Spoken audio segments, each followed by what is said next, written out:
व्यशेमहि देवहितञ्जरायुः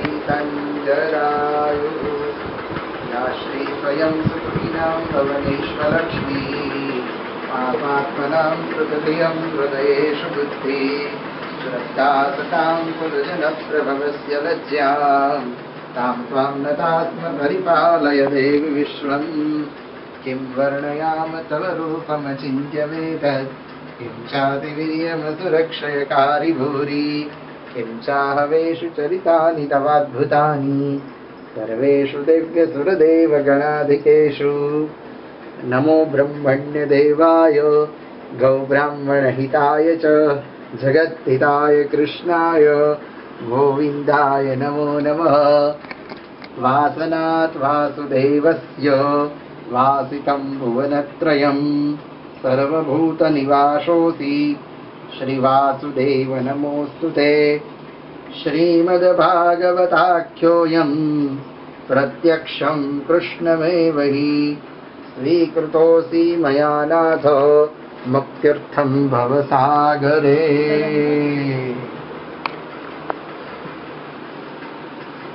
गोपाल कृष्ण राधे कृष्ण गोपाल कृष्ण राधे कृष्ण।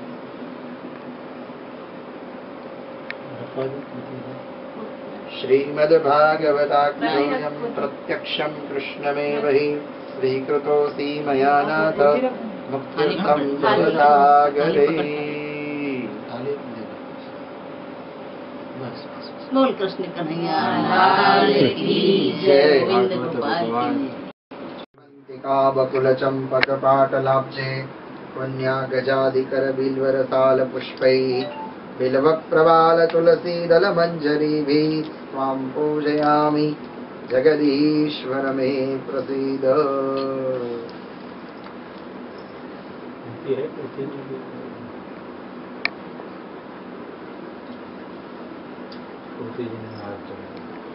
सेवंतिका बकुल चंपक पाटलाब्जे पुण्या गजाधिकर बिल्वर साल पुष्पैः बिल्व प्रवाल तुलसी दल मंजरीभिः त्वां पूजयामि जगदीश्वर मे प्रसीद।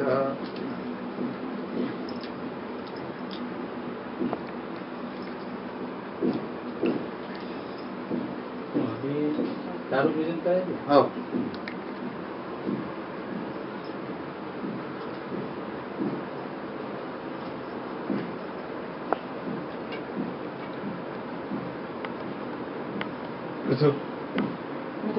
व्यासाय विष्णुरूपाय पत्रनेत्र येन त्वया भारत तैलपूर्ण प्रज्वालितो ज्ञानप्रदीप।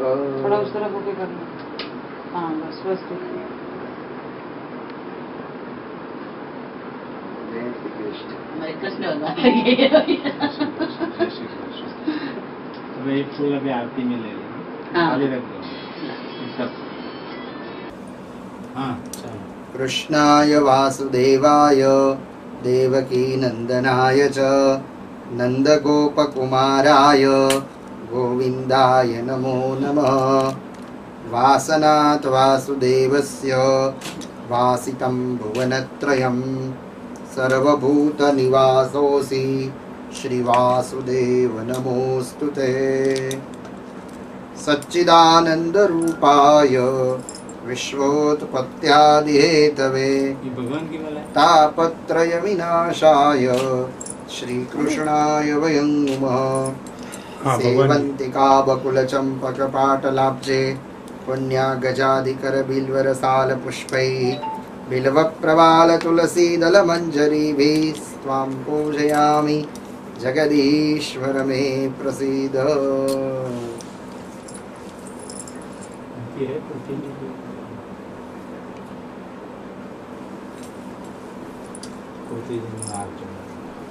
सेवंतिका बकुल चंपक पाटलाब्जे पुण्या गजाधिकर बिल्वर साल पुष्पैः बिल्व प्रवाल तुलसी दल मंजरीभिः त्वां पूजयामि जगदीश्वर मे प्रसीद।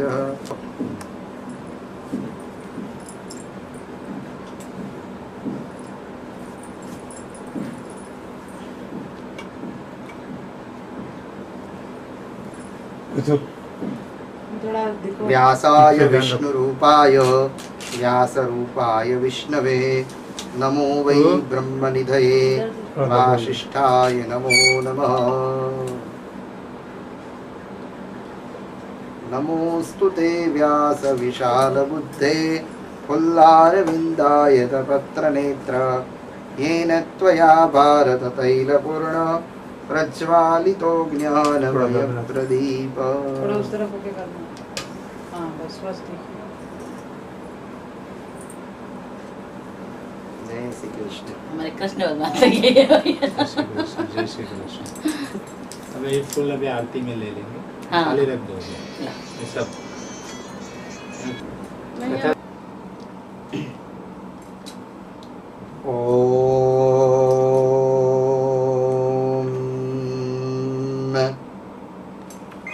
गजाननं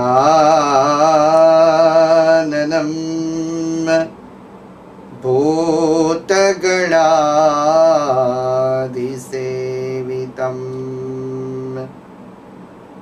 कपित्थजम्बू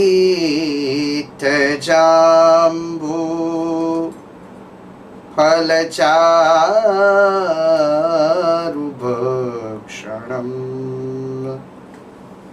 उमासुतं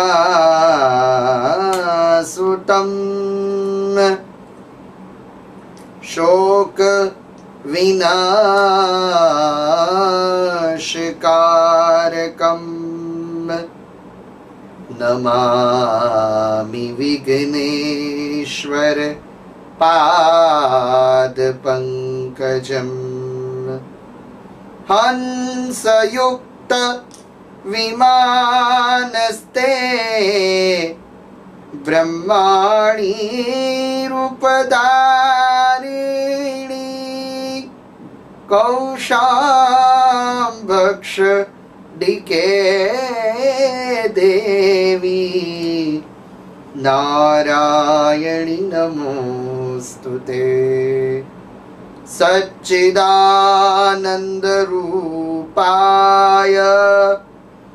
विश्वोत्पत्त्यादिहेतवे तापत्रय विनाशाय श्रीकृष्णाय वयं नुमः। नारायणं नमस्कृत्य नरं चैव नरोत्तमं देवीं सरस्वतीं व्यासं ततो जयमुदीरयेत्। श्री भागवत भगवान की जय। पुरुषोत्तम भगवान की जय। सर्वप्रथम तो श्री कृष्ण परमात्मा की वांगमयी मूर्ति श्रीमद् भागवत जी के चरणों में वंदन प्रणाम। आप सभी आत्मीय जनों के हृदय मंदिर में विराजमान कृष्ण परमात्मा के स्वरूप को वंदन करता हुआ, ठाकुर जी के चरणों में प्रणाम करता हुआ आप सभी को मेरा व्यासपीठ से जय श्री कृष्ण। परम कृपालु परमात्मा श्री नंदनंदन गोपीजन वल्लभ रास रासेश्वर असंख्येय दिव्यातीत कल्याण गुणगण निलय निखिल हेय प्रत्यय भक्त वांछा कल्पतरु ठाकुर जी की महती अनुकंपा से रामचरितमानस में गोस्वामी जी तुलसीदास जी महाराज कहते हैं कि अति हरि कृपा जाहि पर होई पाव धरे एही मार्ग सोई। देखो, कृपा और अतिशय कृपा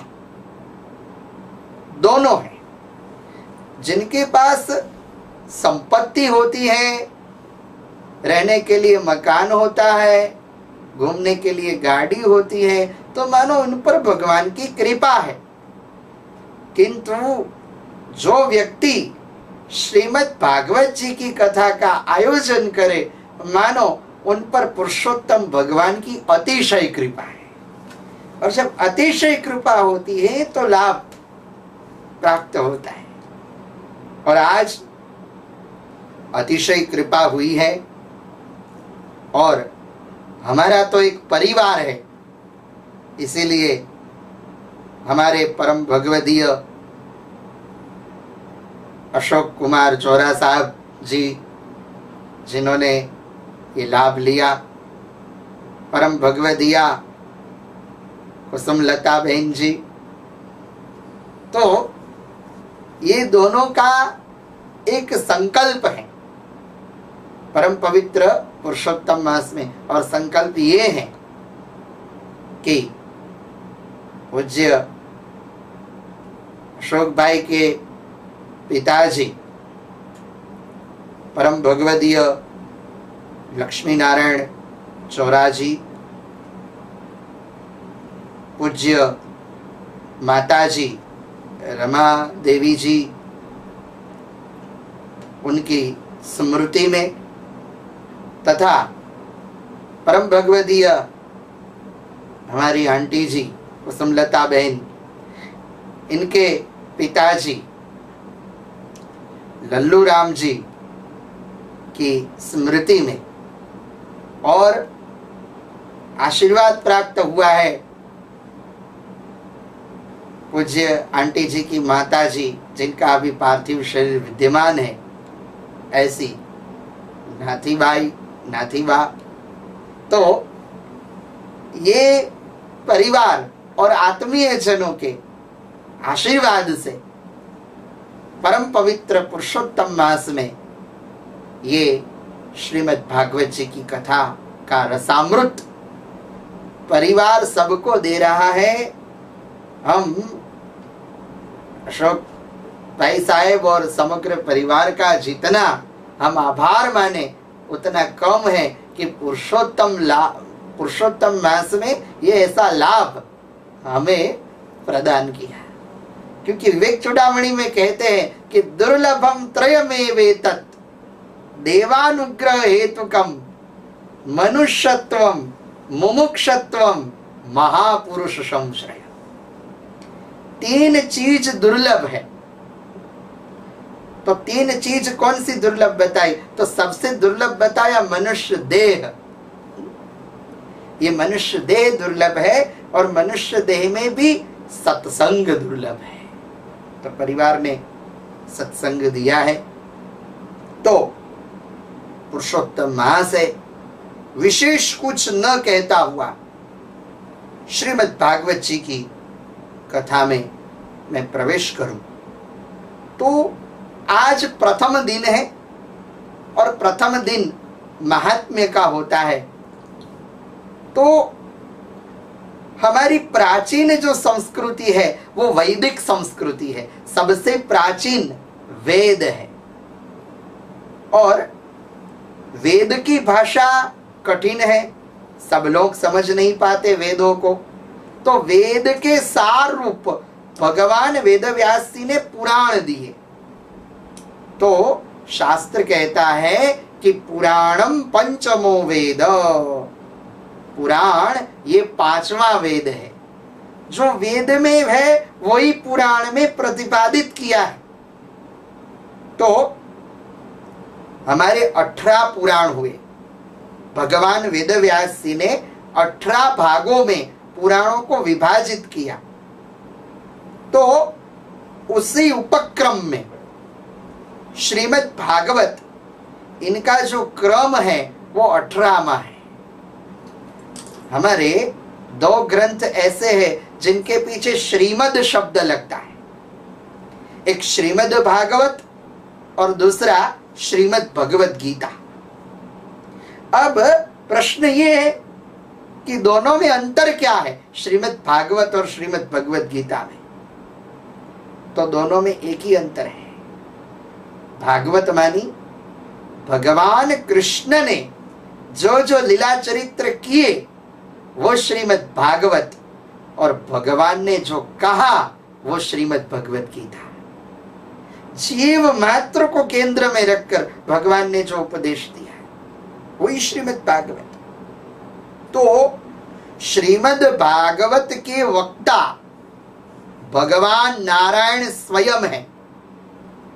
भगवान नारायण ने कृपा की, सृष्टि के आरंभ में चतुर्श्लोकी भागवत का उपदेश ब्रह्मा जी को प्रदान किया। मूल भागवत पहले 4 श्लोकों में था, तो ब्रह्मा जी को 4 श्लोक सुनाए। वही 4 श्लोक ब्रह्मा जी ने अपने पुत्र देवर्षि नारद जी को सुनाए। नारद जी ने वही 4 श्लोक भगवान वेदव्यास जी को सुनाए। और भगवान वेदव्यास जी कहाँ आए? ब्रह्म नद्याम सरस्वत्याम आश्रम पश्चिमे तटे। ये सब आएगा प्रथम स्कंध में, किंतु ये पूर्व भूमिका है, और पूर्व भूमिका जान ले तो ही हम भागवत को जान सकते हैं। तो भगवान वेदव्यास जी सरस्वती नदी के तट पर आए, और भगवान व्यास जी ने क्या किया? आचमन प्राणायाम करके वह समाधि में लीन हो गए, और उनको जो भगवान के लीला चरित्र दिखाई दिए, चतुर्श्लोकी भागवत का इन्होंने चिंतन किया, और इनको जो जो लीला चरित्र दिखाई दिया वो उन्हें रचना की।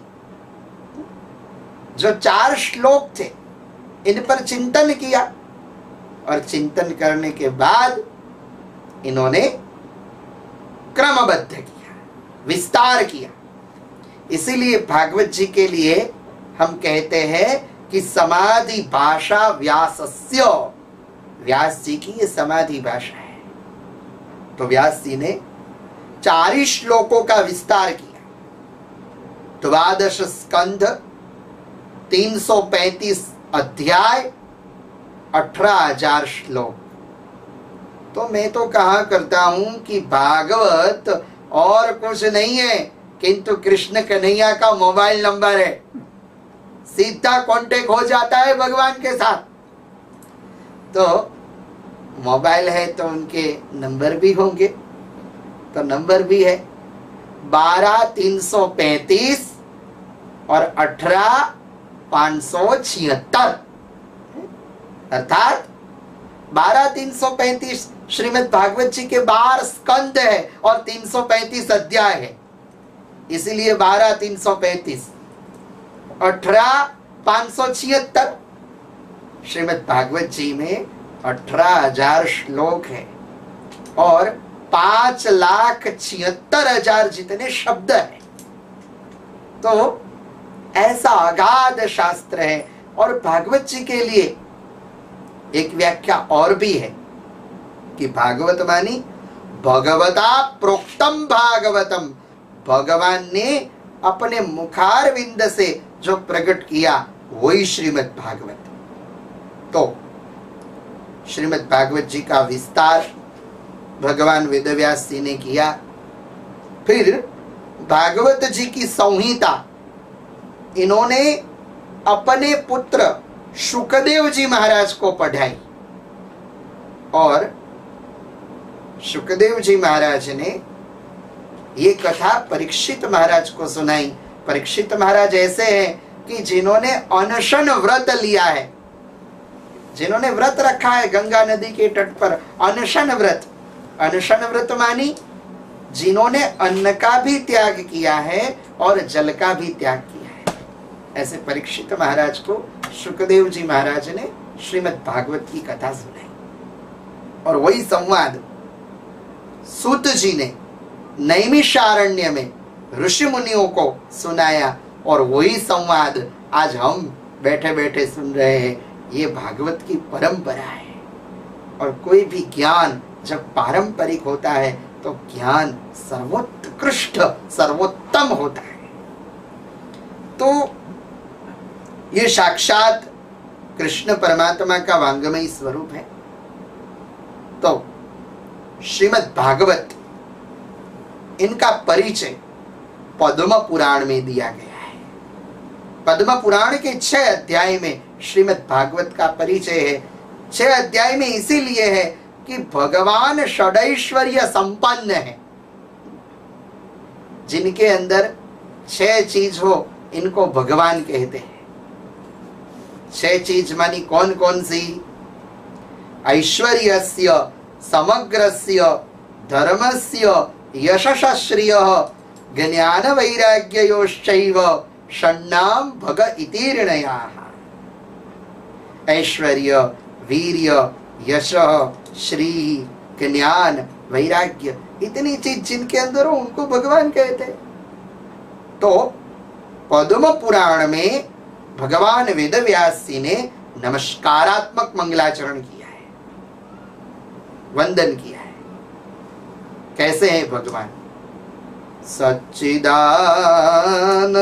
रूपाय विश्वोत्पत्त्यादि हेतवे तापत्रय विनाशाय श्री कृष्णाय वयं नुमः। श्री कृष्णाय वयं नुमः। हम सब भगवान कृष्ण को वंदन करते हैं। केवल कृष्ण नहीं, श्री कृष्ण।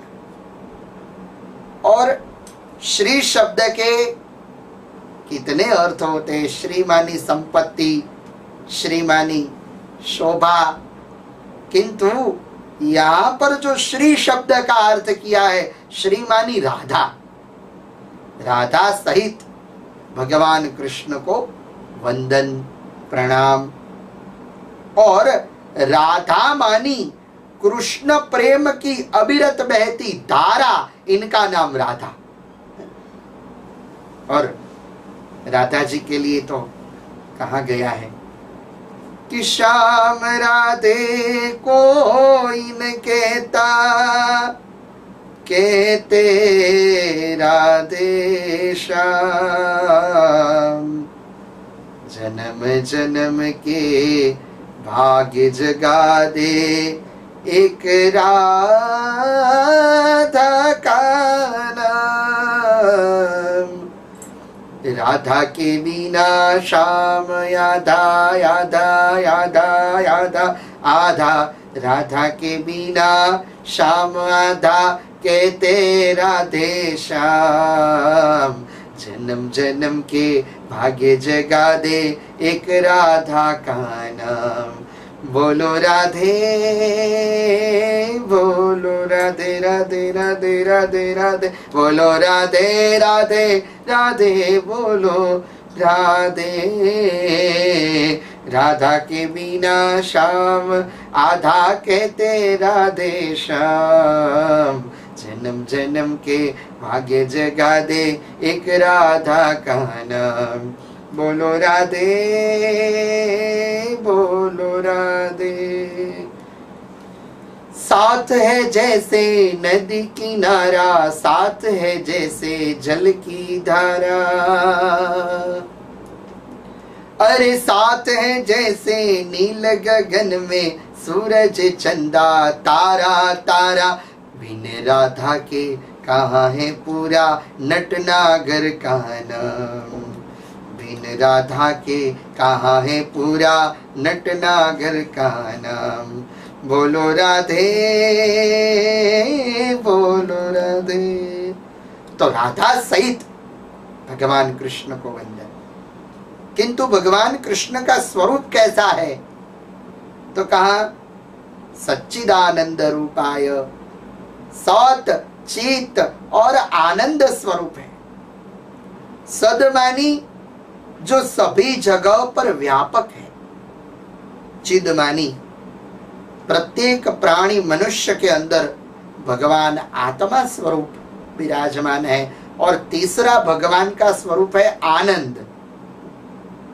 तो श्रीमद् भागवत जी हमें ये समझाता है कि आनंद कोई वस्तु में कोई व्यक्ति में, कोई पदार्थ में नहीं है। आनंद तो ठाकुर जी के नाम में है, और आनंद ही स्वयं कृष्ण है।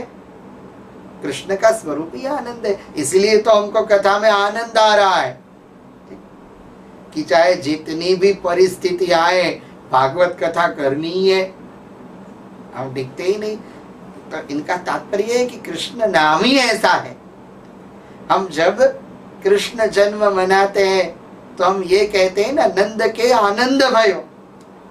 हम ऐसा नहीं कहते कि नंद गिरला कृष्ण भयो।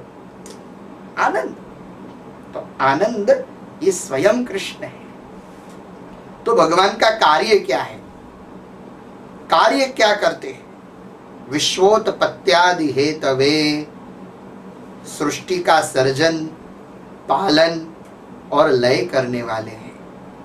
किंतु भगवान जो करते हैं वह लीला इसीलिए है कि भगवान को सर्जन में मोह नहीं है, पालन में भगवान को अहंकार नहीं है, विसर्जन और लय में इनको शोक नहीं है। इसीलिए भगवान जो करते हैं वो लीला है।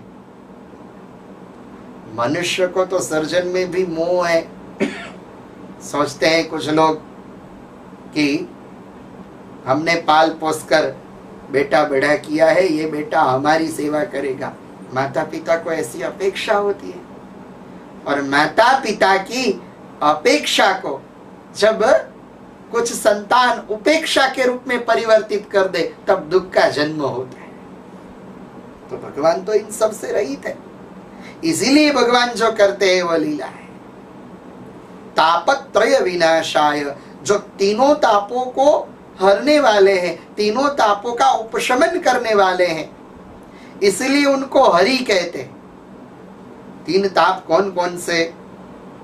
तो आदि, व्याधि और उपाधि। आदि मानी अभाव से जन्मा हुआ दुख, जिनका जन्म, जो दुख का जन्म अभाव से हुआ है। कोई वस्तु की कमी हो, मोबाइल नहीं है तो इनकी कमी है, इनका अभाव है, वो आदि है। और व्याधि मानी शरीर में रोग हो, पीड़ा भुगतनी पड़े, कितना कष्ट होता है। महाभारत में एक प्रश्न पूछा है यक्ष ने युधिष्ठिर को कि किम आश्चर्य, ये जगत में आश्चर्य क्या है? आज के संदर्भ में और कोविड-19 की जो परिस्थिति है, ये संदर्भ में ये प्रश्न बहुत उपयोगी है। ये जगत में आश्चर्य क्या है? तो युधिष्ठिर ने जवाब दिया कि आश्चर्य ये है कि लोग कितने मर जाते हैं, रोज लाखों लोग मर जाते हैं। तो सब लोग मर जाते हैं ये आश्चर्य है, किंतु जो व्यक्ति श्मशान में जलाने के लिए जाते हैं जो लोग, और उनकी चिता जलाते हैं, तो जलाने वाले ये सोचते हैं कि अभी तो हमको बहुत ही जीना है। ये सबसे बड़ा आश्चर्य है। तो भगवान इन तापों को हरने वाले हैं, आदि, व्याधि और उपाधि। तो इसीलिए भगवान को वंदन किया। फिर शुकदेव जी महाराज को वंदन किया है। यम प्रव्रजंत मनुपेत मपेत कृत्यम द्वैपायनो विरह का तर आजुआव पुत्रेति तन्मयतया तरवोभिनेदु तं सर्वभूतहृदयं मुनिमानतोऽस्मि।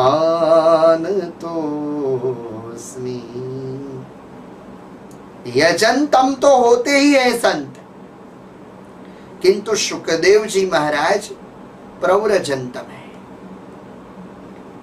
भागवत जी में शुकदेव जी महाराज के प्रागट्य की कोई कथा नहीं है, सीधे वंदन ही किया है, प्रणाम ही किया है कि जिन्होंने जन्म लेते समय ही गृह त्याग किया, घर छोड़ दिया। भगवान वेदव्यास जी दौड़े इनके पीछे पीछे, हे पुत्र हे पुत्र। तो पेड़ों ने उत्तर दिया, पेड़ बोले। अब प्रश्न ये होता है कि पेड़ों ने क्यों उत्तर दिया? तो शुकदेव जी महाराज वैष्णव है और पेड़ भी वैष्णव है, वृक्ष भी वैष्णव है। तो वैष्णव ही वैष्णव के हृदय को जान सकता है, वैष्णव ही वैष्णव के भावों को पहचान सकता है। और सच्चा वैष्णव किसको कहे? गुजराती में बहुत सुंदर एक पंक्ति है नरसिंह मेहता की कि समदृष्टि ने तृष्णा त्यागी, पर स्त्री जेने मात रे, जिह्वा थकी असत्य न बोले, जिह्वा थकी असत्य न बोले, पर धन नव चाले हाथ रे, वैष्णव जन तो तेने रे कहिए। समदृष्टि, जो हर एक प्राणी मनुष्य पर समभाव रखे और जो तृष्णा का त्याग करे वो वैष्णव है। आज होता क्या है कि हमारा शरीर जीर्ण शीर्ण हो जाता है, किंतु हमारी तृष्णा कभी जीर्ण नहीं होती। तृष्णा तो युवान ही रहती है। भोगो न भोक्ता वयमेव भोक्ता, तृष्णा न जीर्णा वयमेव जीर्णा। तो जो तृष्णा का नाश करे वो सच्चा वैष्णव है। और परस्त्री जेने मात है। और यही भाव तुलसीदास जी महाराज ने कितने सरल शब्द में कह दिया कि हमें जीना है शांति से, तो हमको क्या करना पड़ेगा। तो तुलसीदास जी महाराज ने एक पंक्ति लिख दी कि पर धन पत्थर मानिए और पर स्त्री मात समान, इतना किए जो हरि न मिले तो तुलसीदास जमान। और यही भाव नरसिंह मेहता ने कह दिया कि पर स्त्री जेने मात रे, जिह्वा थकी असत्य न बोले, पर धन न जाले हाथ में।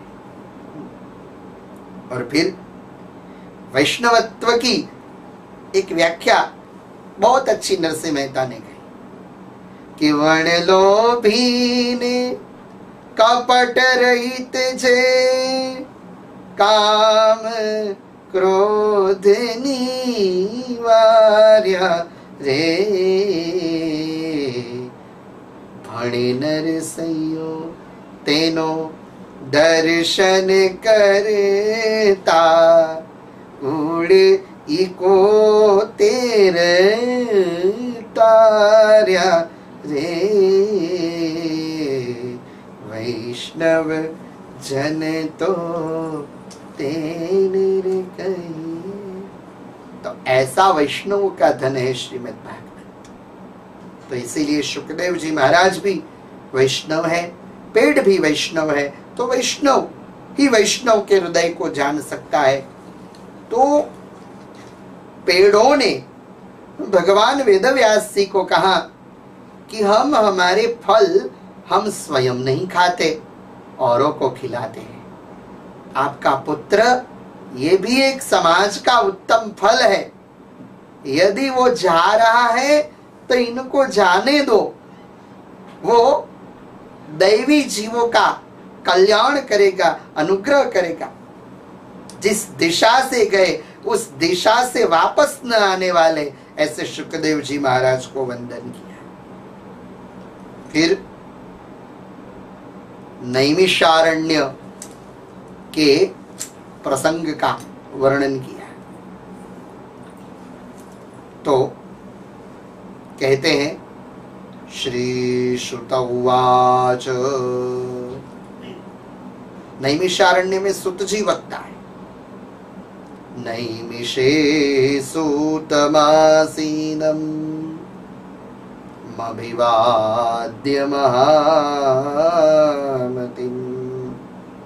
कथामृतरसास्वादो कुशलः शौनको ब्रवीत। शौनक उवाच। अगन्यान द्वान्त विद्वंस कोटि सूर्य समप्रभ सूताख्याहि कथासारम् मम कर्ण रसायनम्। तो नैमिषारण्य में 88,000 ऋषि मुनि सत्संग करने के लिए बैठे हैं। और ये सब ऋषि मुनि कैसे हैं? कथामृत रसास्वाद कुशल। कथामृत में रसिक, इनको कोई जिम्मेदारी नहीं है। सब जिम्मेदारियों से निवृत्त होकर भगवद सेवा में प्रवृत्त हुए। तो वक्ता के रूप में सुत जी है और सबकी ओर से शौनक जी ने प्रश्न किया। देखो, हमारी कोई भी पुराण या कोई भी ग्रंथ ले लो, आरंभ प्रश्न से ही होता है। चाहे श्रीमद् भागवत हो, चाहे रामायण हो, रामायण में भी प्रश्न ही है। को अस्मिन् सांप्रतम लोके गुणवान कश्च वीर्यवान। तो कोई भी कार्य प्रश्न से ही होता है। तो प्रश्न पूछा शौनक जी ने कि हे सुत जी, आप अज्ञान को हरने वाले हो, इसीलिए आप सूर्य समान हो। सूताख्या ही कथासारम। हम ये नहीं कहते कि आप हमें एक दिन में सब शास्त्र सुनाओ, किंतु सभी शास्त्रों का यदि सार कोई हो तो सार तत्व हमें कह दो। हमें सार ही सुनना है। और वो सार कैसा? मम कर्ण रसायनम, रस से भरा हुआ। तो प्रश्न पूछा है कि भक्ति ज्ञान विरागाप्त विवेको वर्धते महान माया मोह निराशश्च वैष्णवै क्रियते कथम। हमारे अंदर भक्ति की वृद्धि कैसे हो, ज्ञान कैसे बढ़े और वैराग्य कैसे बढ़े। वैराग्य मानी ठाकुर जी के प्रति, भगवान के प्रति विशेष अनुराग, इनका नाम वैराग्य। ठाकुर जी के प्रति प्रेम, इनका नाम वैराग्य। तो ये हमारे जीवन में कैसे आए? वैष्णव मोह माया का त्याग कैसे करते हैं, किस तरह करते हैं? हे सुत जी, घोर कलिकाल आया है। कलयुग में सब जीव आसुरी वृत्ति वाले हुए हैं। तो पवित्राणाम पवित्रम यो मंगलानाम च मंगलम कृष्ण प्राप्तिकरम शश्वत साधनम तद्वदाधुना। ऐसा कोई साधन हमें बताने की कृपा करो जिन साधन से भगवान कृष्ण के चरणों की प्राप्ति हो। तो सुत जी को प्रश्न पूछा। सुत जी प्रश्न सुनकर बहुत प्रसन्न हुए और सुत जी ने क्या कहा? प्रीति शौनक चित्ते ते यतो वचमि विचार्य च सर्वसिद्धान्त निष्पन्नं संसार भयनाशनम् भक्त्योपवर्धनं यच्च कृष्ण संतोषहेतुकं तदहं ते विदास्यामि सावधान त्रया शृणु। ऋषि मुनियों के प्रश्नों को सुनकर सुत जी प्रसन्न हुए और कहा कि आपने जो प्रश्न पूछा है, आपके प्रश्न के उत्तर में मैं जो आपको कथा सुनाऊंगा वो कथा कैसी है? सर्व सिद्धांत निष्पन्नम, सभी सिद्धांतों से परिपूर्ण, और संसार भयनाशनम, संसार के भय को हरने वाली है ये कथा। भव सागर को भाव सागर में परिवर्तित करने वाली है ये श्रीमद् भागवत कथा। तो ये कथा मैं आपको सुना रहा हूं, आप मन लगा के सुनिए। फिर सुत जी ने कहा कि एतस्माद् अपरम किंचित मन शुद्धेन विद्यते जन्मांतरे भवेत् पुण्यम तदा भागवतम लभेत। मन को शुद्ध करने के लिए और कोई साधन नहीं है। स्नान करने से हमारे तन की शुद्धि होती है, दान करने से हमारे धन की शुद्धि होती है, किंतु सत्संग से हमारा मन शुद्ध होता है। जैसे शरीर को टिकाने के लिए भोजन जरूरी है, शरीर को टिकाने के लिए भोजन जरूरी है, उसी तरह भजन ये आत्मा का खुराक है। आत्मा को शुद्ध करने के लिए, मन को पवित्र करने के लिए। फिर कहा कि कालव्याल मुखग्रास त्रास निर्णांश हेतवे श्रीमद् भागवतम शास्त्रम कलौ कीरेन भाषितम। तो महात्मा में कहा कि जीव परीक्षित है, हम सब परीक्षित हैं, और काल ये तक्षक है, ये सर्प है। देखो, हम कहते हैं ना कि काल निकट आया, काल निकट आया, तो ये महात्मा का प्रसंग हमें समझाता है कि काल कभी व्यक्ति की ओर नहीं आता, किंतु व्यक्ति को इनकी ओर खींच कर ले जाता है। काल का स्वभाव है जो खींचता है। एक प्रसंग है कि भगवान वेदव्यास जी के नाना दाशराज जी, वो भगवान वेदव्यास जी के पास गए और भगवान वेदव्यास जी को कहा कि हे पुत्र, हमारी एक ही इच्छा है कि मृत्यु के लिस्ट से हमारा नाम निकल जाए, ये हमारी इच्छा है।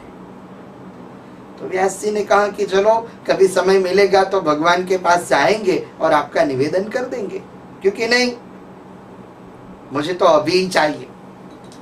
ठीक है, चलो हम चलते हैं, पहले हमको ब्रह्मा जी के पास जाना पड़ेगा। तो भगवान वेदव्यास जी और दासराज दोनों ब्रह्मा जी के पास गए, और ब्रह्मा जी को भगवान वेदव्यास जी ने कहा कि ये मेरे नाना है दासराज, उनकी इच्छा है कि मृत्यु के लिस्ट से इनका नाम निकल जाए। तो ब्रह्मा जी ने कहा कि हमें यमदेव के पास जाना पड़ेगा। तो ब्रह्मा जी, दासराज और भगवान वेदव्यास जी तीनों गए यमदेव के पास। यमदेव को बताया तो यमदेव ने कहा कि आप विलंब से आए, अभी अभी फाइल मैंने भेज दी है काल के पास, अब हमको काल के पास जाना पड़ेगा। तो 4 जन, ब्रह्मा जी, भगवान वेदव्यास जी, दासराज और यमदेव काल के पास गए। और जैसे काल के पास गए, दासराज की मृत्यु हो गई। काल ने कहा कि मैं तो प्रतीक्षा ही कर रहा था, इनके भाग्य में लिखा था कि आप 4 कब इकट्ठे हो और वो कब मर जाए।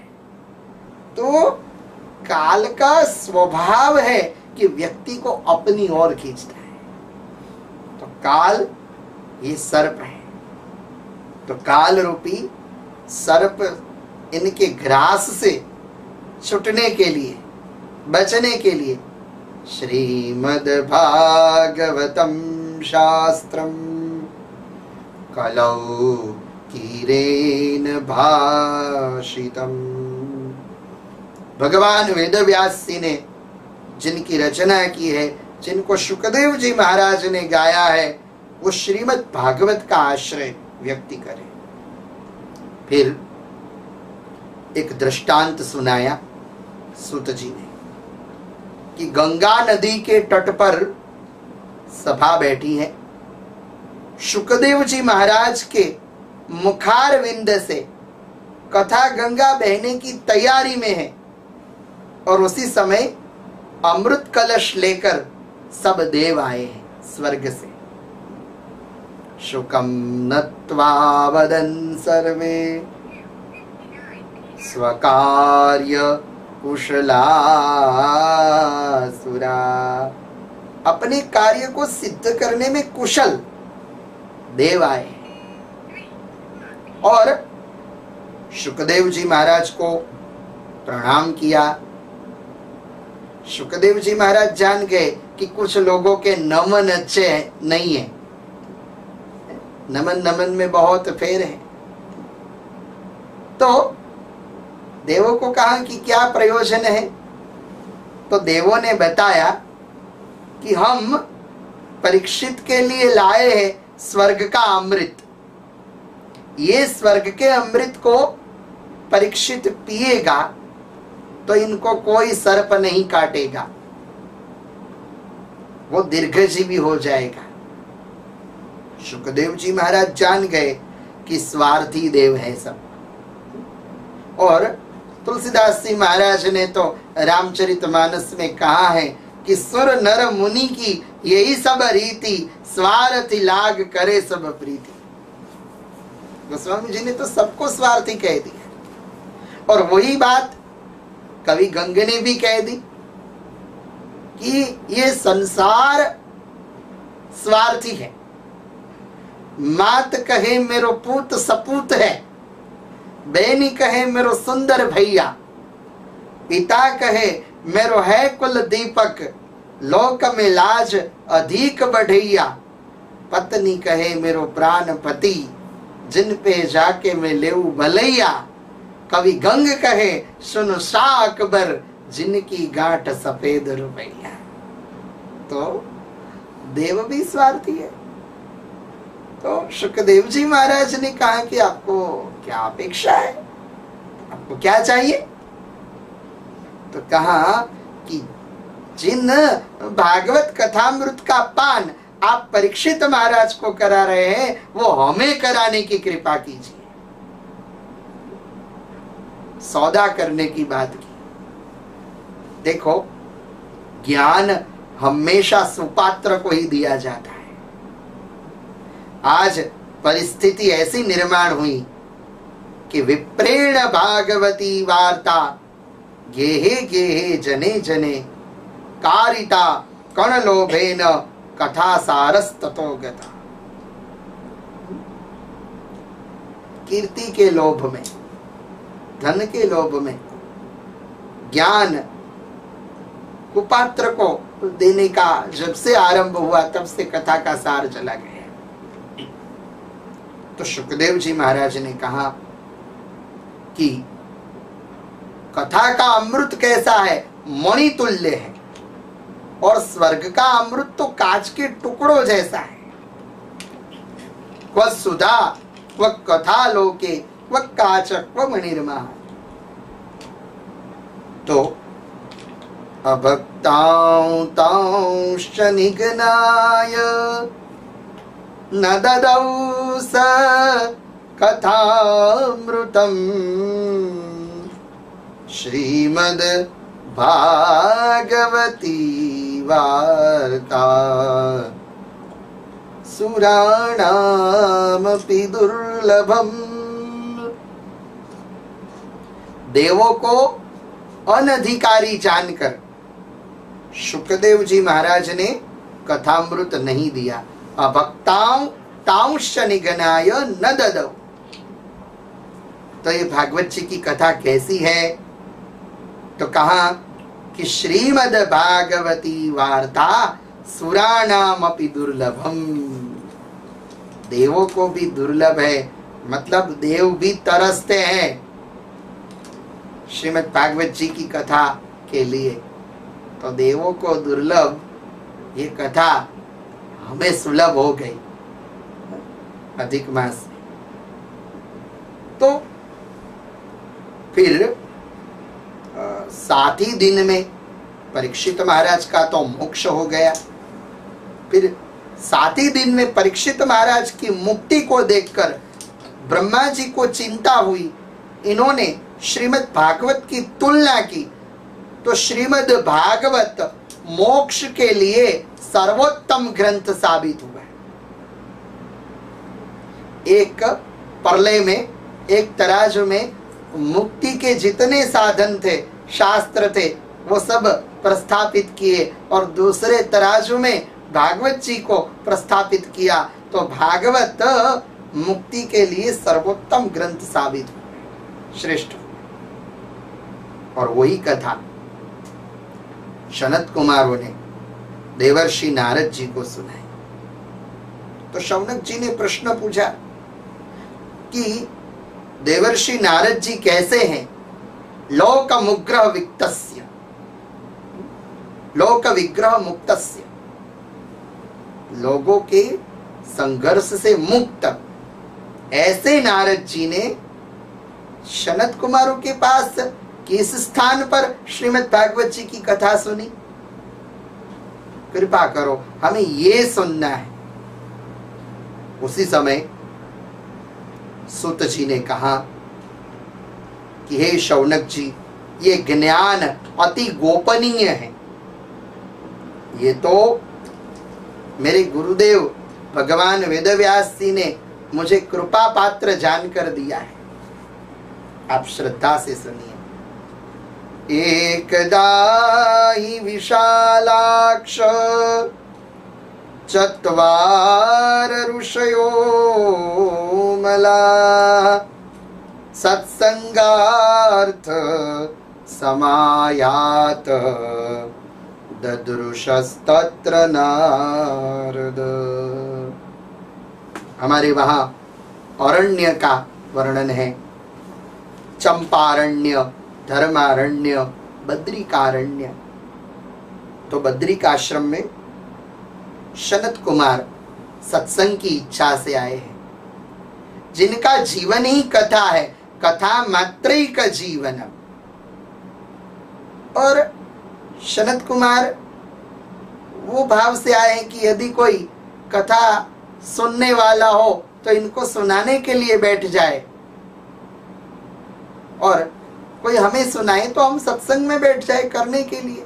भगवत वार्ता होनी चाहिए, भगवत चर्चा होनी चाहिए। और उसी समय देवर्षि नारद जी आए। तो सनत कुमारों ने देवर्षि नारद जी को प्रश्न पूछा कि कथम ब्रह्मन् दीन मुख कुतश्चिंतातुरो भवा त्वरितम गम्यते कुत्र कुतश्चागमनम तव। आप क्यों चिंतित है? देखो, चिंता और चिता दोनों में फर्क इतना ही है कि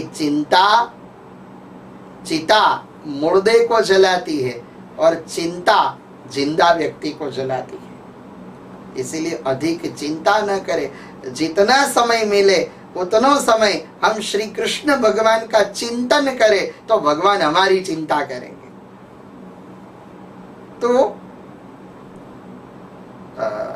देवर्षि नारद जी इन्होंने कहा कि अहंतु पृथ्वीं व्यातः, मैं पृथ्वी लोक में यात्रा करने के लिए गया। क्योंकि देव हमेशा भगवान को कहते थे कि हे परमात्मा, हमें जन्म लेना ही नहीं मृत्यु लोक में, और यदि हमें जन्म दो तो भारत वर्ष में जन्म देना। तो देवों की प्रार्थना सुनकर मैं श्री क्षेत्र, हरि क्षेत्र, कुरुक्षेत्र सभी जगह पर मैं गया, मैंने यात्रा की। मैंने देखा कि जब से भगवान कृष्ण निजधाम पधारे तब से कलयुग का आरंभ हुआ, और मैंने कलयुग के लक्षण दिखे। सत्यम नास्ति तपशौचम दयादानं न विद्यते उदरं वरिणो जीवा वराकाकुटभाषिणम्।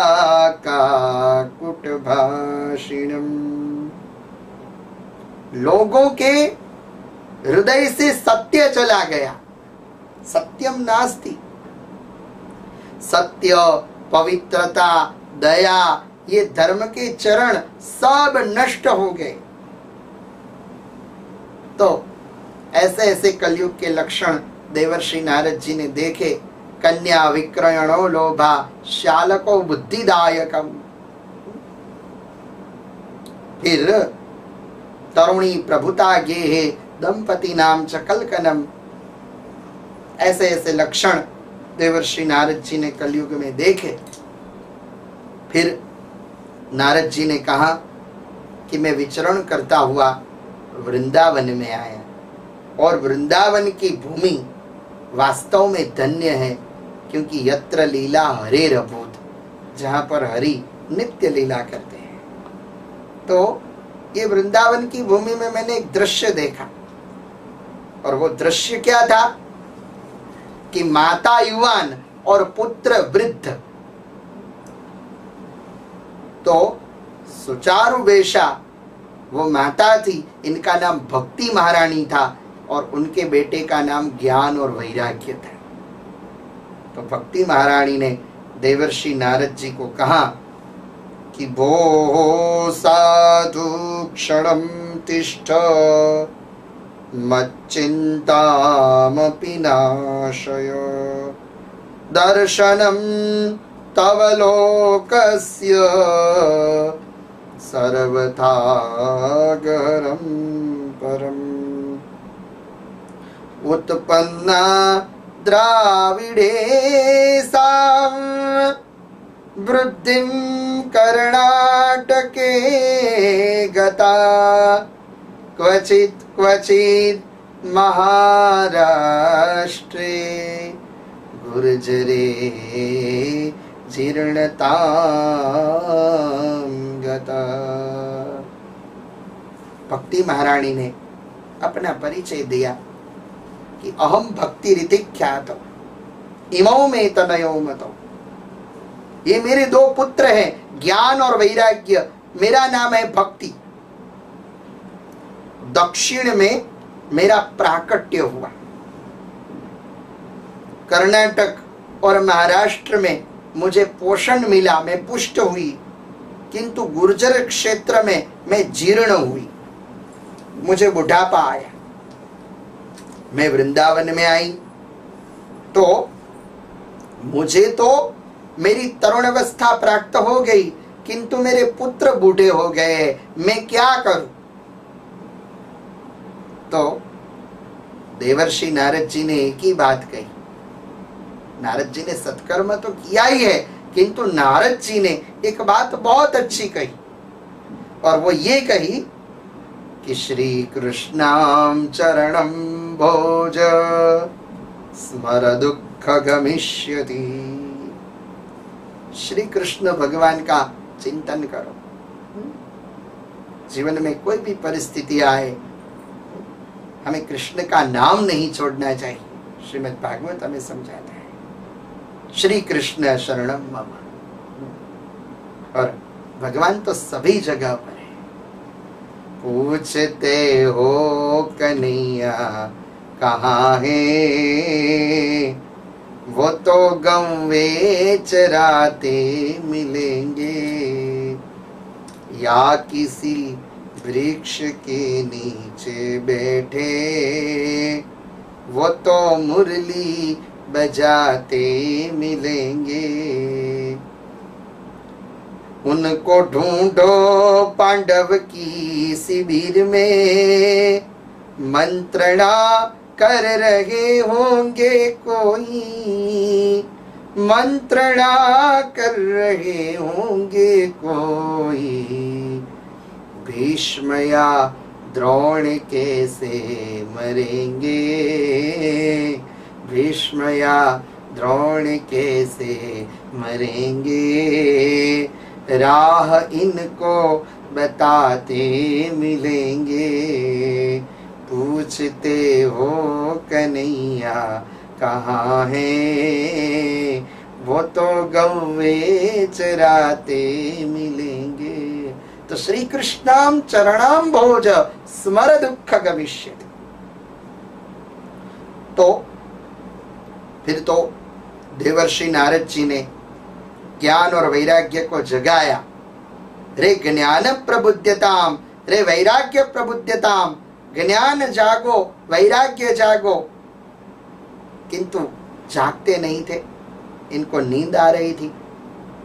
फिर आकाशवाणी हुई कि हे नारद जी, आप सत्कर्म करो, और सत्कर्म आप संतों को पूछो, सब संत आपको बताएंगे। तो देवर्षि नारद जी ने सनत कुमारों को पूछा कि मैं कौन सा सत्कर्म करूं कि सत्कर्म के प्रभाव से ज्ञान और वैराग्य का बुढ़ापा चला जाए और इनकी जन जन के मानस पटल पर स्थापना हो। ऐसा कोई सत्कर्म हो तो मुझे बताने की कृपा की। तो सनत कुमारों ने कहा कि योग यज्ञना, तपो यज्ञना, दान यज्ञना तथैव च। योग यज्ञ, तपो यज्ञ ये सब कर्म सूचक है, किंतु श्रीमद् भागवत ये सत्कर्म सूचक है। भागवत के समान कोई सत्कर्म नहीं है। इसीलिए आप श्रीमद् भागवत जी की कथा कीजिए। और कहाँ करनी है? तो बद्रीनाथ से हम नीचे जाए, गंगा द्वार समीपेव तटम आनंददायकम। हम हरिद्वार में श्रीमद् भागवत जी की कथा करें। हरिद्वार के कितने कितने विशेषण दिए, हरिद्वार, हरद्वार, गंगा द्वार। तो देवर्षि नारद जी ने कहा, पहले तो कहा कि कुत्र कार्यो मया यज्ञ स्थलम तद वाच्यतामिह, महिमा शुक शास्त्रस्य वक्तव्यो वेद पार गई। तो कहा कि आप हरिद्वार में श्रीमद् भागवत जी की कथा कीजिए। और फिर नारद जी ने सनत कुमारों को कहा कि आप कथा करो और मैं आयोजन करूं। तो नारद जी ने आयोजन कर दिया। श्रीमद् भागवत जी की कथा हरिद्वार में शुरू हुई और देवर्षि नारद जी ने सबको न्योता दिया, और जिन जिन लोगों को आमंत्रण मिला, न्योता मिला, सब आए। कौन कौन आए? तो श्रीमद् भागवत जी ने कहा है महात्म्य में कि भृगुर्वशिष्ठ च्यवनस्य गौतमौ, मेधातिथि देवल देवरातौ, गाधीश्रुतौ राम तथाष्ट शाकलौ, वशिष्ठ कुंभो मृकंड पुत्रो द्विज पिप्पलायन। भृगु वशिष्ठ च्यवन सब ऋषि मुनि आए। मृकंड पुत्र, मृकंड के पुत्र मार्कंडेय आए। अत्रिज पिप्पलायन, अत्रि ऋषि आए, पिप्पलाद आए। मंत्र तंत्र, ये सब मूर्ति के रूप में आए। उद्धव जी आए। भागवत जी की महिमा है कि जहां पर श्रीमद् भागवत विराजमान होती है वहां पर तीर्थों का निवास होता है। हमको तीर्थ में जाने की आवश्यकता नहीं है। ये भागवत का प्रभाव है कि जिन घर में भागवत का पुस्तक होता है वो घर ही वृंदावन बन जाता है। तत्रैव गंगा यमुना त्रिवेणी, तो सभी तीर्थ आए। फिर उद्धव जी आए। ऐसा है कि जहां पर राम कथा चल रही हो वहां पर हनुमान जी महाराज की हाजिरी होती है। तो श्रीमद् भागवत जी की कथा जहां पर चल रही हो वहां पर भगवान के परम भक्त उद्धव जी की हाजिरी होती। तो उद्धव जी आए और भक्त आए और भगवान भी आ गए। 15 विशेषण भगवान के भी है।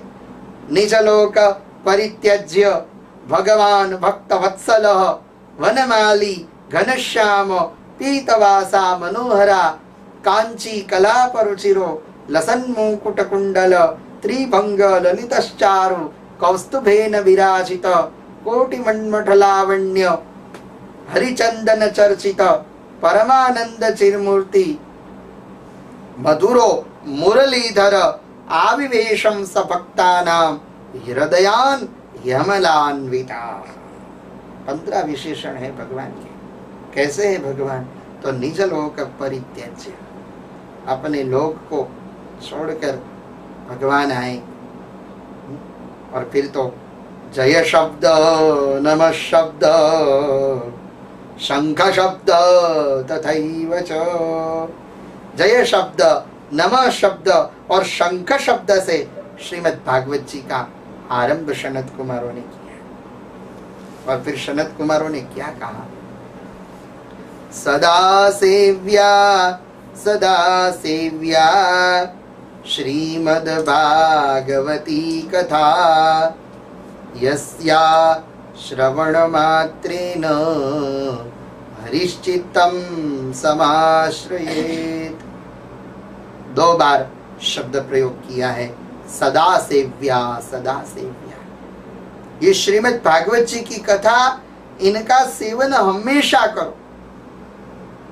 यस्य श्रवण मात्रेन, जिनके श्रवण से ठाकुर जी कर्ण द्वार से हृदय मंदिर में अवरुद्ध होंगे, विराजेंगे। फिर सनत कुमारों ने कहा कि वेद उपनिषद दूध है तो श्रीमद् भागवत घी है। उपनिषद वेद गन्ना है तो श्रीमद् भागवत इनकी शर्करा है, साकर है। वेद उपनिषद वृक्ष है तो इनका सर्वोत्तम फल श्रीमद् भागवत है। और फिर सनत कुमारों ने कहा कि भगवान कृष्ण जब धाम में जा रहे थे तो भगवान के सखा उद्धव जी, इन्होंने भगवान से प्रश्न पूछा। और प्रश्न ये पूछा कि घोर कलिकाल आ रहा है, तो कराल कलयुग में हमें आपको खोजना हो, आपके दर्शन करना हो तो हम कहाँ करें? तो भगवान ने कहा कि हे उद्धव, यदि आपको मेरे दर्शन करना हो तो श्रीमद् भागवत के दर्शन करना। भागवत के दर्शन करेंगे तो मेरे दर्शन हो जाएंगे।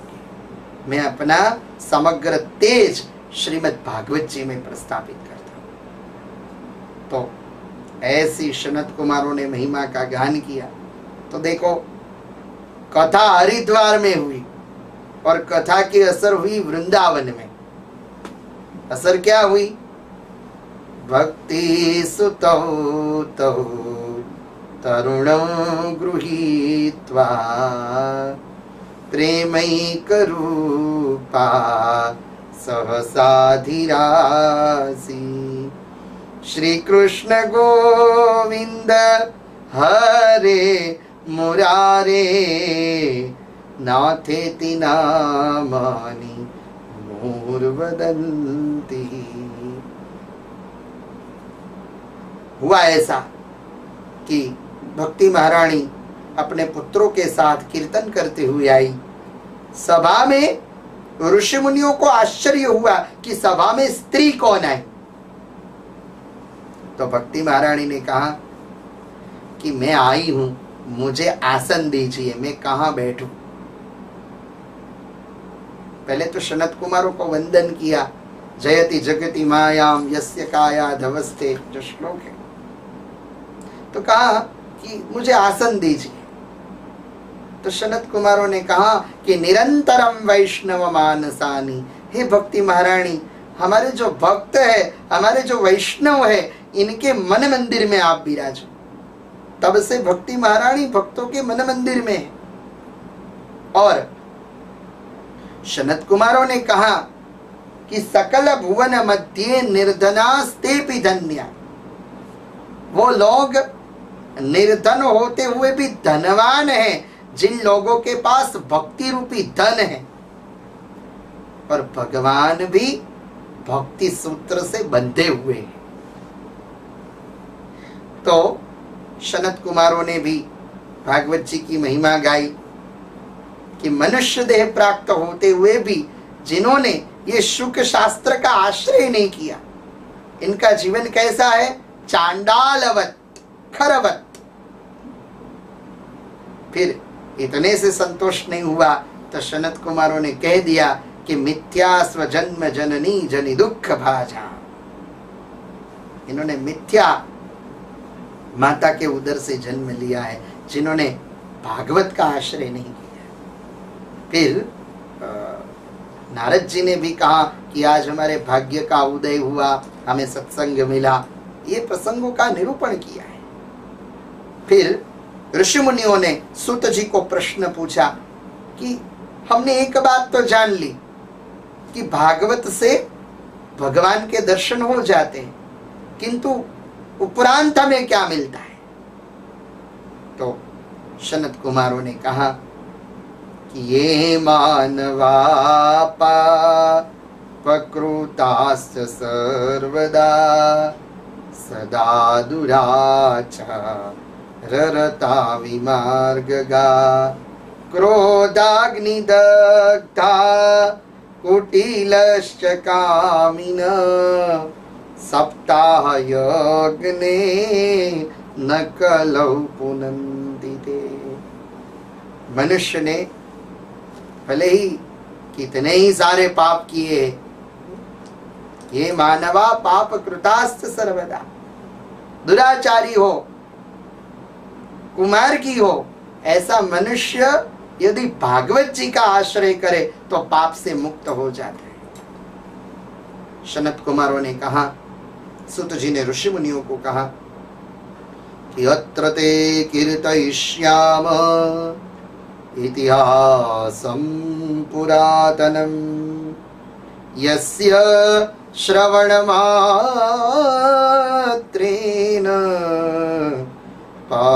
पापहानि प्रजायते। मैं एक इतिहास आपको सुना रहा हूं जिनके श्रवण से पापों का नाश होता है। पापों का नाश हो जाएगा जिनके श्रवण से। तुंगभद्रा नदी के तट पर अभूतपत्तनम नाम का नगर था और नगर में आत्मदेव ब्राह्मण का निवास था। संतान नहीं थी, संत के पास गया। संत ने बहुत समझाया कि भाई नहीं है तो भगवान का कोई संकेत है, किंतु वो माना नहीं।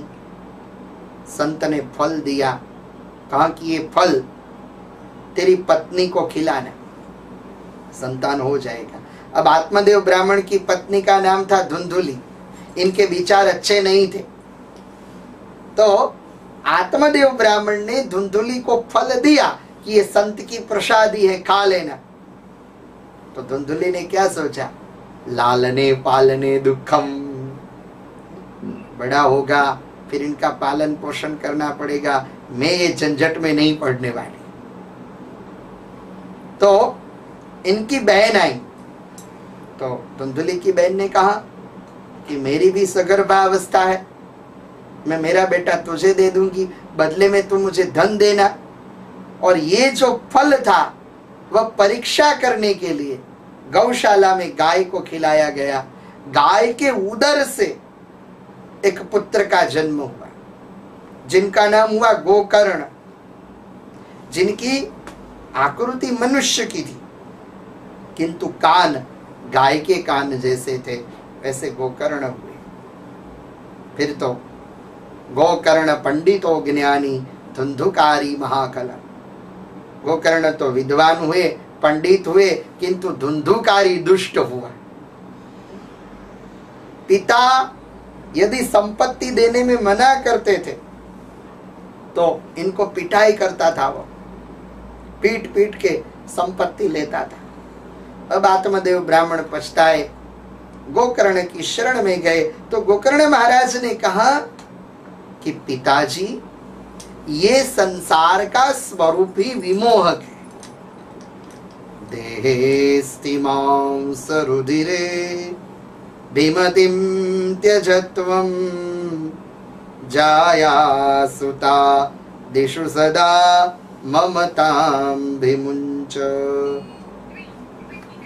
पश्यामिषं जगदिदं क्षणभङ्गनिष्ठ वैराग्य राग रसिको भवभक्तिनिष्ठ। ये शरीर कैसा है? मल मूत्र से भरा हुआ।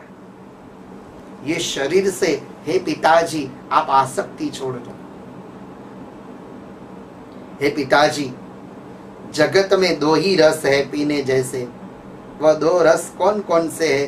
तो कहा कि एक सेवा रस और दूसरा कथा रस। दोनों रसों को हे पिताजी आप हमेशा पीते रहिए।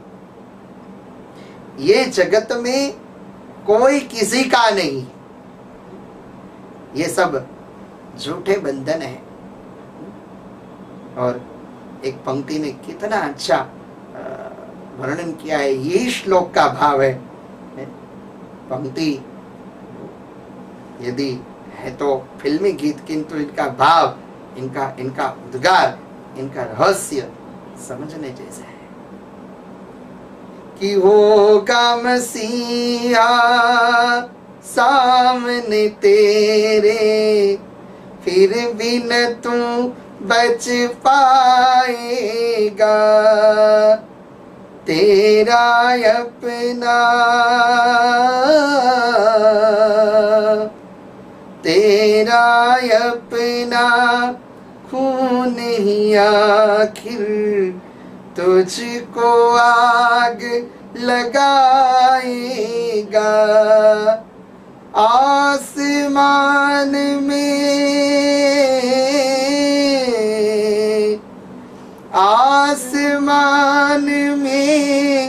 उड़ने वाले मिट्टी में मिल जाएगा। कसमें वादे प्यार वफा सब बातें हैं, बातों का क्या। कोई किसी का नहीं, ये झूठे नाते हैं, नातों का क्या। कसमें वादे प्यार वफा सब बातें हैं, बातों का क्या। सुख में तेरे साथ चलेंगे, दुख में सब मुंह मोड़ेंगे। दुनिया वाले तेरा होकर तुझसे नाता तोड़ेंगे। देते हैं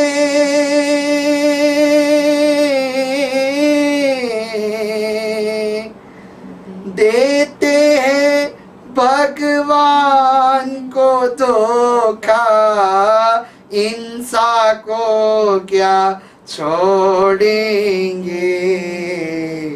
कसमें वादे प्यार वफा सब बातें हैं, बातों का क्या, कोई किसी का नहीं, झूठे नाते हैं, नातों का क्या, कसमें वादे प्यार वफा सब बातें बातों।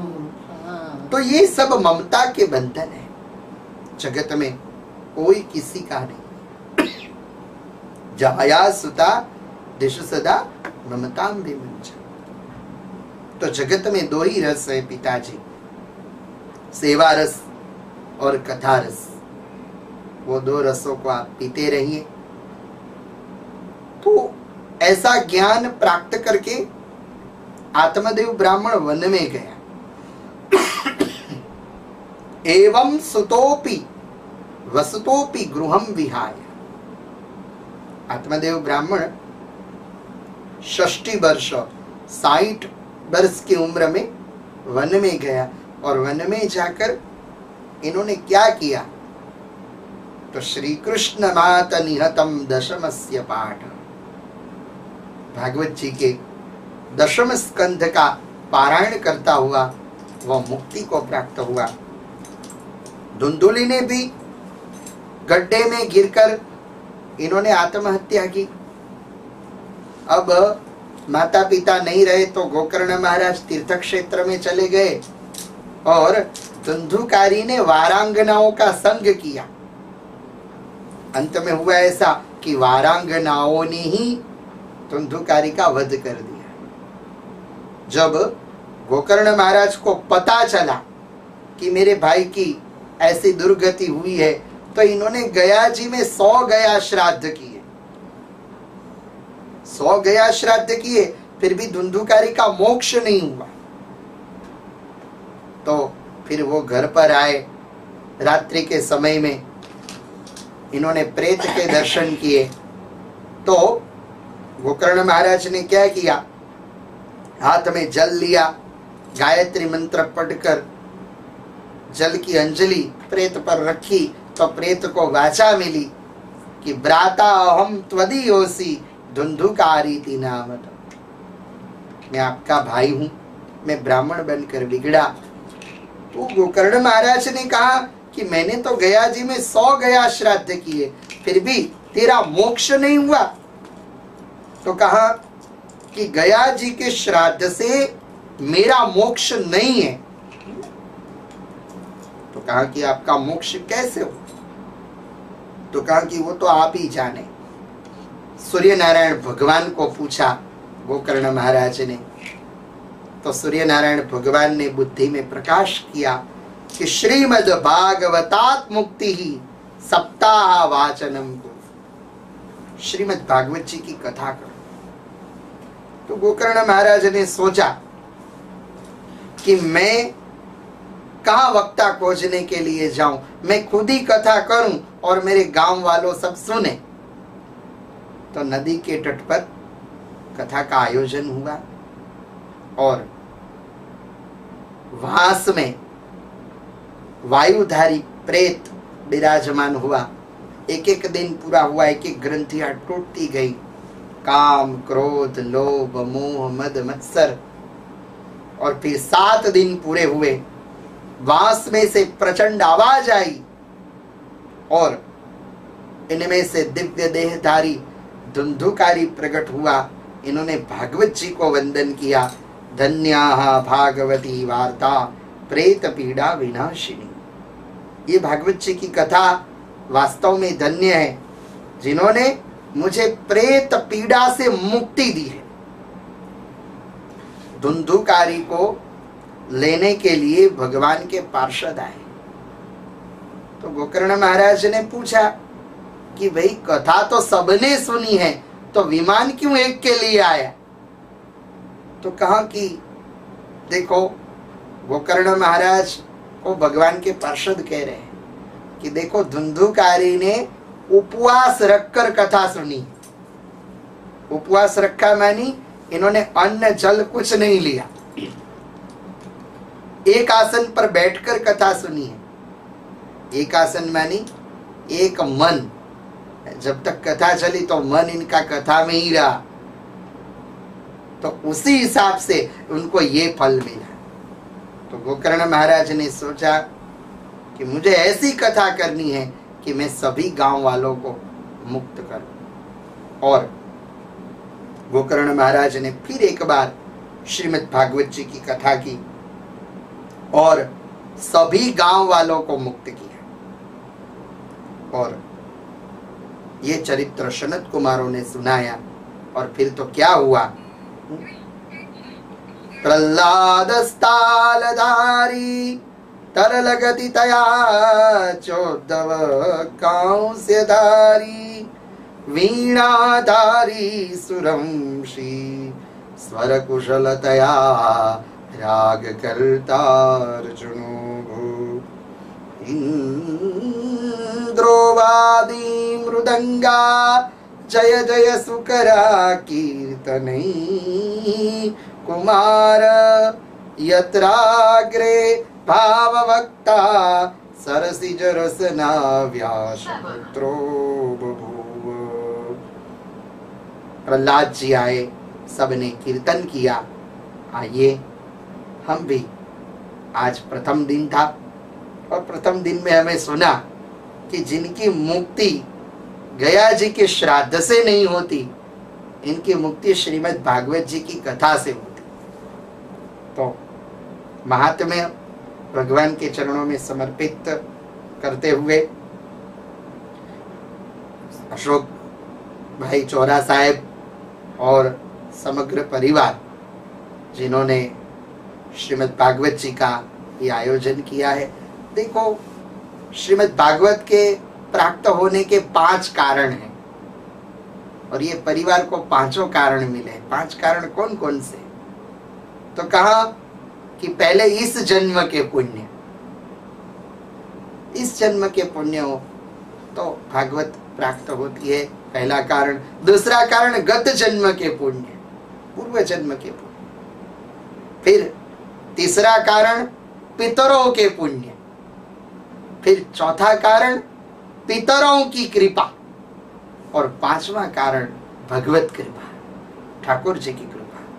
इन सब का सम्मेलन हुआ है और परम पवित्र पुरुषोत्तम मास में सभी परिवार को, देखो भागवत जैसा तो कोई दान ही नहीं है। ये हम परिवार को सब कुछ देते हैं, ये तो लौकिक तो बहुत चीज हम देते हैं, किंतु सर्वोत्तम यदि दान कोई हो तो वो श्रीमद् भागवत है। तो वो आपने दिया है। तो इन्हीं शब्दों के साथ आइए अब कीर्तन के साथ विराम होगा। श्री कृष्ण गोविंद हरे मुरारी, हे नाथ नारायण वासुदेव। श्री कृष्ण गोविंद हरे मुरारी, हे नाथ नारायण वासुदेव। हे नाथ नारायण वासुदेव। हे नाथ नारायण वासुदेव। कृष्ण कन्हैया लाल की जय। भागवत भगवान की जय। ओम नमः पार्वती पतये। हर हर हर महादेव।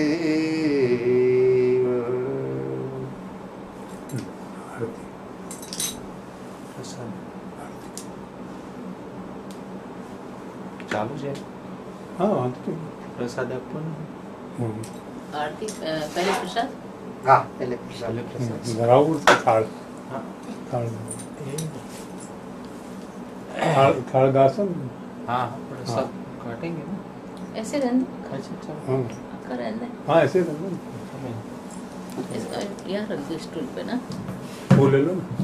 ले लेंगे बस क्या है? रखा जाएगा।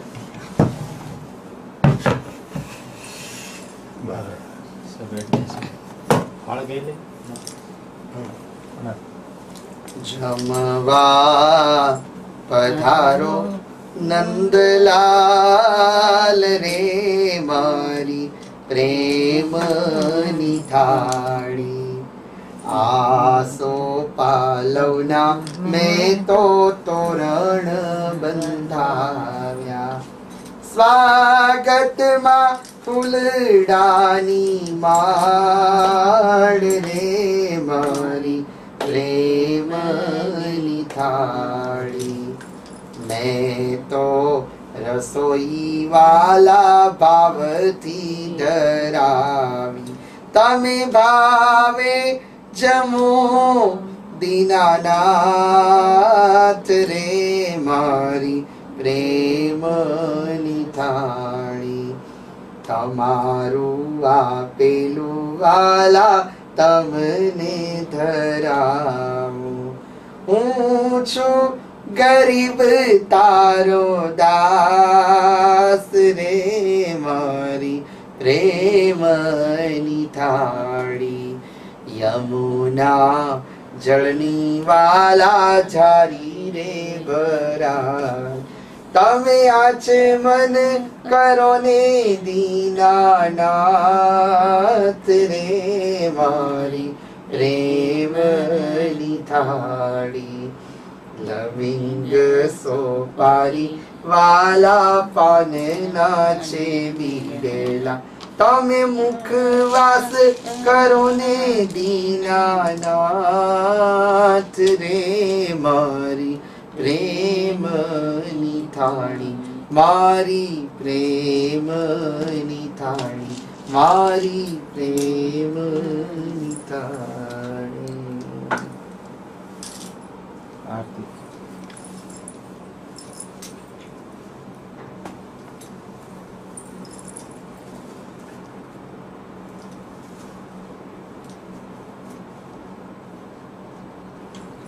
आरती कीजे श्याम सुंदर की आरती कीजे श्याम सुंदर की नंद किशोर राधिकावर की नंद किशोर राधिकावर की आरती कीजे श्याम सुंदर की वाटिका दीपक प्रेम की बाती भक्ति का दीपक प्रेम की बाती साधु संत करे दिन राती आरती कीजे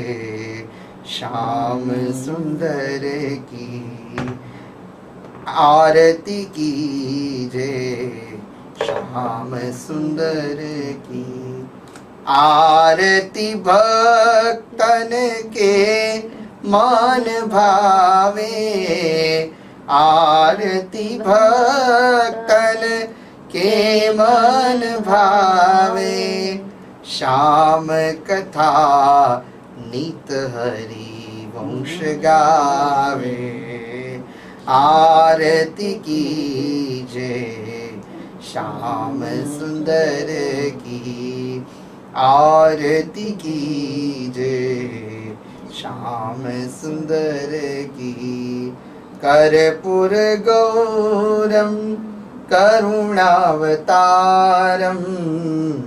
संसार सारम भुजगेन्द्रहारम सदा वसंतम हृदयारविंदे भवं भवानी सहितं नमामि मंगलम भगवान विष्णु मंगलम गरुड़ध्वज मंगलम पुंडरीकाक्षो मंगलाय तनोहरि सर्वमंगल मंगल्ये शिवे सर्वार्थ साधिके शरण्ये त्र्यंबके गौरी नारायणी नमोस्तुते नारायणी नमोस्तुते नारायणी नमोस्तुते। बोलो कृष्ण कन्हैया लाल की जय। कपूर जला दो इसमें, हाँ। डाल दो।